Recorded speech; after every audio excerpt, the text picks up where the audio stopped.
Hello, I want to say thank you to organization committee for this chance to be here, for this chance to introduce me and our company GREENNET. My name is Alex Skriptsov. I am from Ukrainian GREENNET. So I'm living in Kyiv and I am in Kyiv now, so I do this presentation remotely. Some words about our company. GREENNET is a leading IT system integrator in Central and Eastern Europe. We are helping business to solve their challenges using innovative technology solutions. We invest in the best people to deliver extensive expertise together with technology-oriented service approach.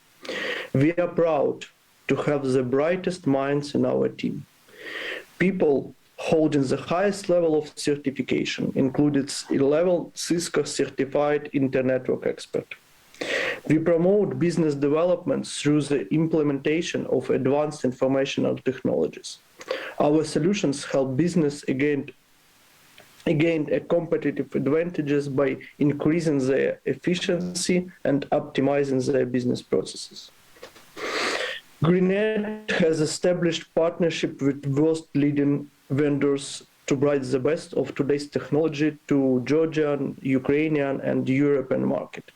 Our strategic partners are Cisco, Rebound, Dell EMC, ECI, NetApp, VMware, CyberArk, Imperva, and so on. But today I want to do some storytelling to you. My Georgian colleagues asked me do not do a presentation and provide some stories, my thoughts and some public information that I can provide to you about Ukraine, what we done last 9 months, what GREENNET done and what our team done in Ukraine in those time.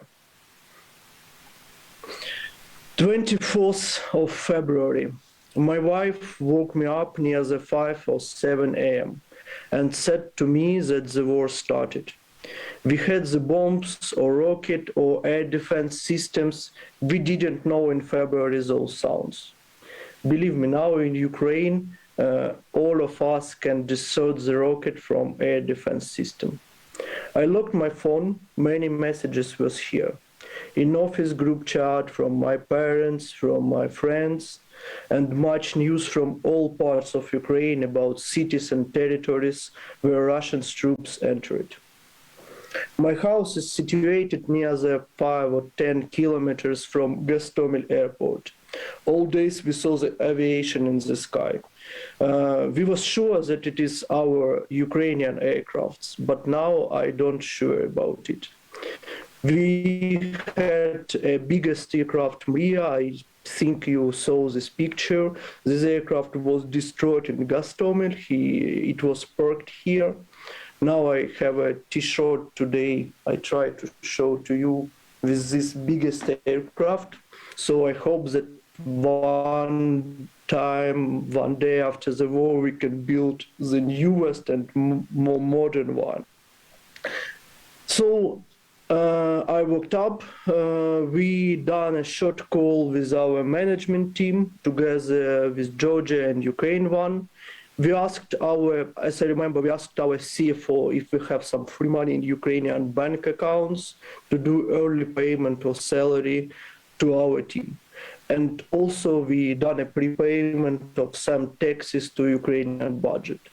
Since early February, many Ukrainian businesses started to do prepayment of taxes to our budget. And it was like some committee from business to Ukraine states that we believe in Ukraine. Also, we do the same. GREENNET and Ukraine do the same. For example, in March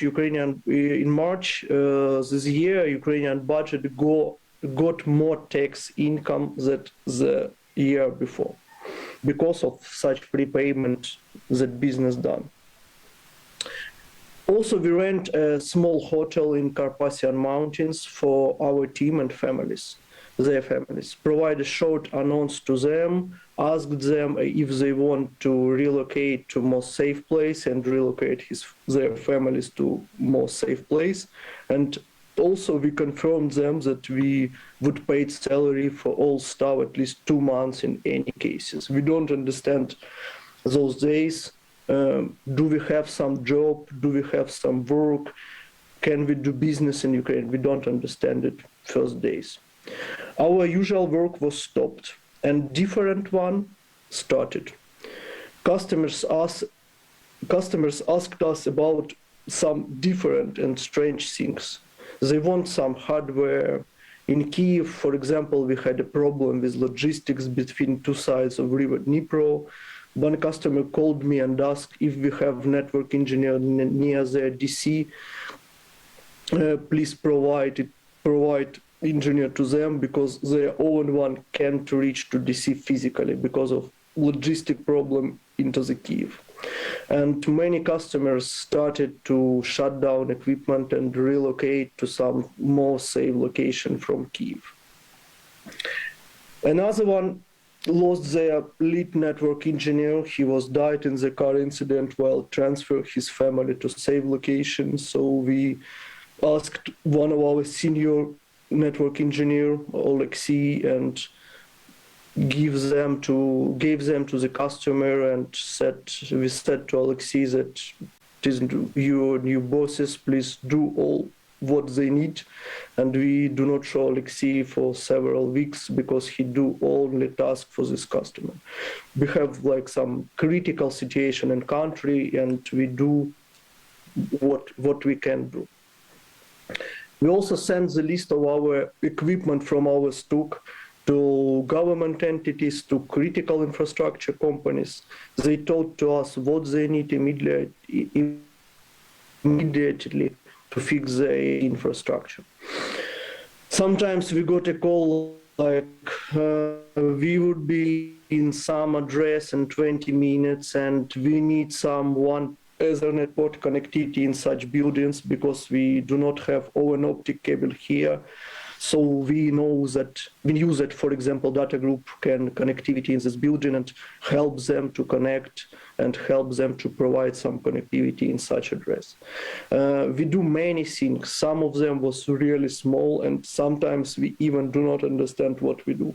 Some customers, some people, some government entities ask to us some phone numbers, ask to us SFP modules, ask for us for some engineering support, but all things, even small one, was really, really important. But for us, the war started several hours before invasion, when Russians hacked Viasat satellite system. We get information in a month or 2 months after that 20,000 customers all Ukraine and Europe were affected, and also many Ukrainian one. Many bodyguard and military units used Viasat. It was a Viasat satellite system, used Viasat for connection in the remote location, where no other internet connectivity was. It was wrote several months after. It is also one of the first real-world example of how cyber attacks can be targeted and timed to amplify military forces on the ground by disrupting or even destroying the technology used by enemy forces. We had a very big problem with communication, not in army, but also in critical infrastructure because of this attack. I think it was one of the most effective Russian attacks for Ukraine during these 9 months.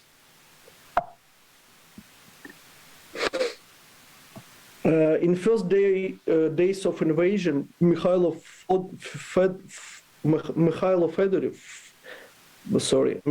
Fedorov, the Vice Premier Minister in Cabinet of Ministers of Ukraine and Head of Ministry of Digital Transformation, tweet to Elon Musk with a request of Starlink service activation in Ukraine. In several days, Elon confirmed immediately Starlink service is now active in Ukraine. More terminals on road. You, I think, can see these tweets between our Vice Premier Minister and Elon about Starlink and how it started. In 3 days, first Starlink were in Ukraine and was connected to satellite. Now more than 23,000 of Starlink kits were delivered to Ukraine. They help still connected for army, for critical infrastructure, for mobile service provider, and also for people. One of our case in Ukraine, it is Ukrenergo. Ukrenergo is a national energy grid operator.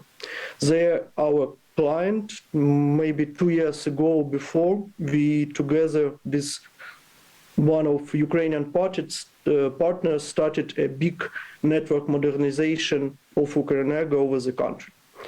It was a part of World Bank big project for reconnection Ukrainian energy grid systems to European grid. At 24th of February, Ukrenergo disconnected our Ukrainian grid from Russian and Belarus energy system, and after several weeks, we would be able to connect to Europe.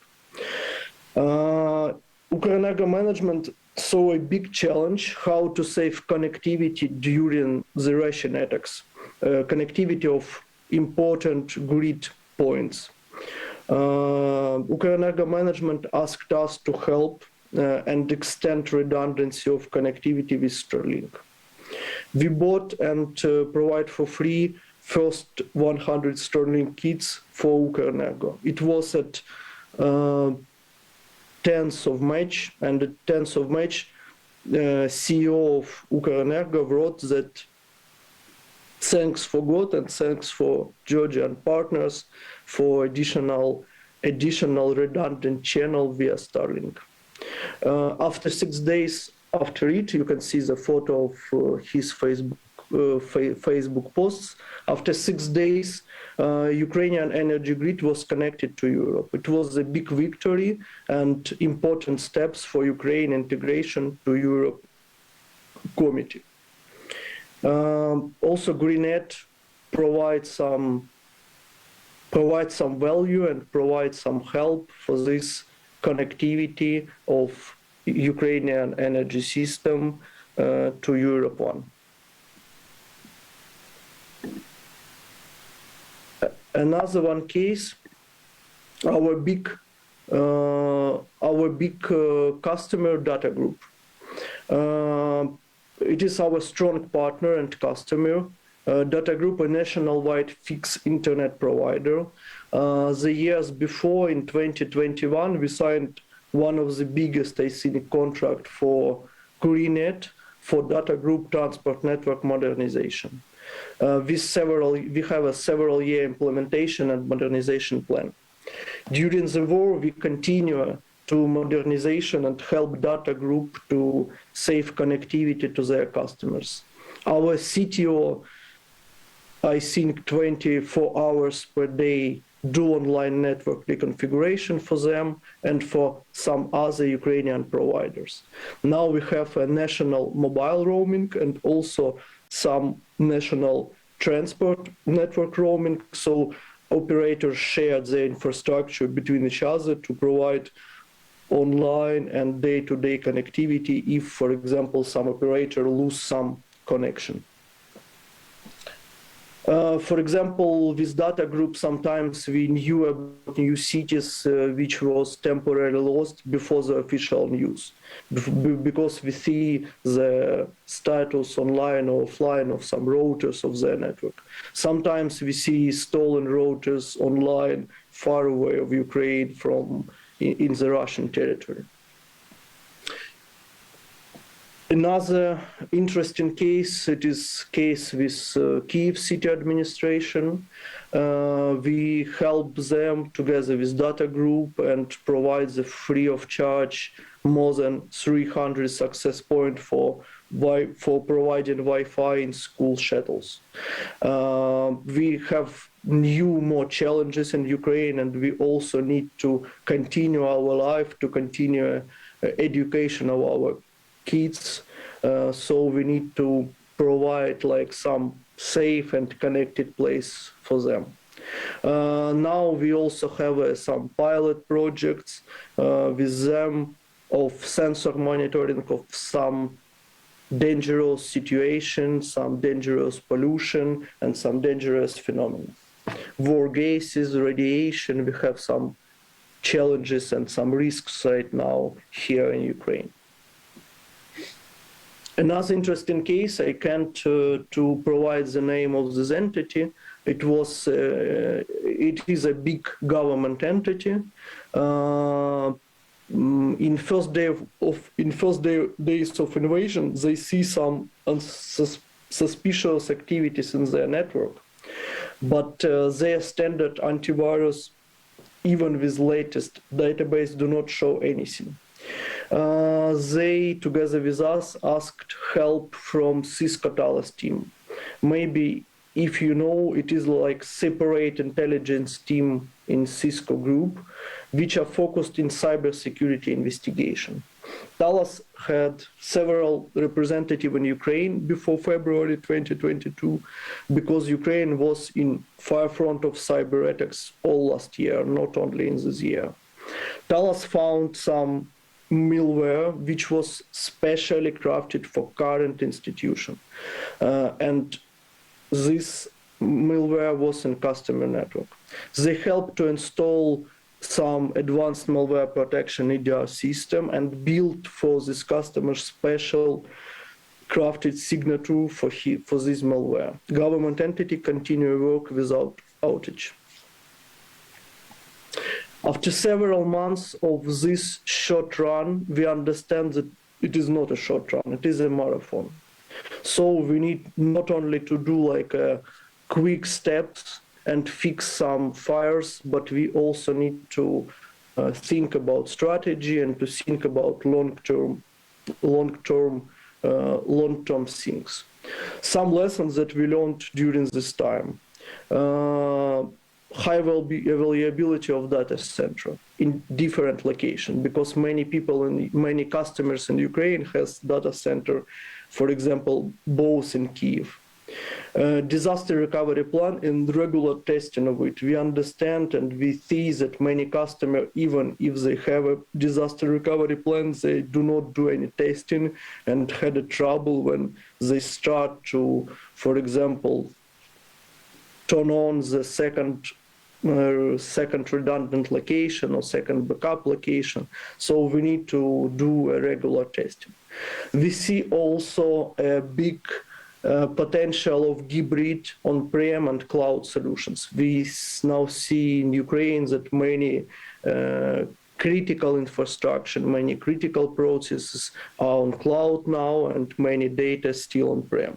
So we really see that hybrid solutions is our new future. Not only cloud and not only prem, but like some hybrid one. And we see that redundancy of WAN and internet connectivity, remote workers, remote offices, remote DC is our current situation. So we need to be online and we need to have a good guarantee connectivity. About our plans, about GREENNET plans, we're still doing business in Ukraine. We continue to invest in country our expertise, our minds, our money. All our GREENNET team is a part of Ukraine. All our offices over all other countries help us, help Ukrainian team help Ukrainian customer. Sorry. We continue our expansion. This year, we opened offices in Poland, in Kazakhstan, and in Czech Republic current year. One more thing, we have in GITI conference demo stand of GREENNET, and we ask you to make some donate for foundation Come Back Alive. It is Ukrainian foundation that help our army and defense forces. You can take for our stand in conference and do this donate. I also ask you to support Ukrainian bravery with this donate. As New York Times, As New York Times wrote, I thought I knew what is bravery was, and then I saw Ukraine. And last one but not least, I want to say thank you to Ukrainian Defense Forces. Because of their everyday work, I'm able to be at my home, I'm able to continue work, they're able to provide this presentation to you and be a part of GITI. Also, I want to say thank you to my diesel generator and my Starlink kit, because now I don't have electricity in my home. I don't have fixed internet connection. So without generator and without Starlink, I can't do this online presentation to you. And I also want to say thank you to all GREENNET Georgian team. We really understand and we really see their support every day. We make a help us as a people. We also help our engineers from Georgian team help our customers, help Ukrainian customers, and help us and all Ukrainian people to make this victory. Thank you for your attention. See you. Thank you very much, Oleg. Thank you. და რა ვიცი, აი მართლა ეს უკრაინელი გმირი ხალხი ასე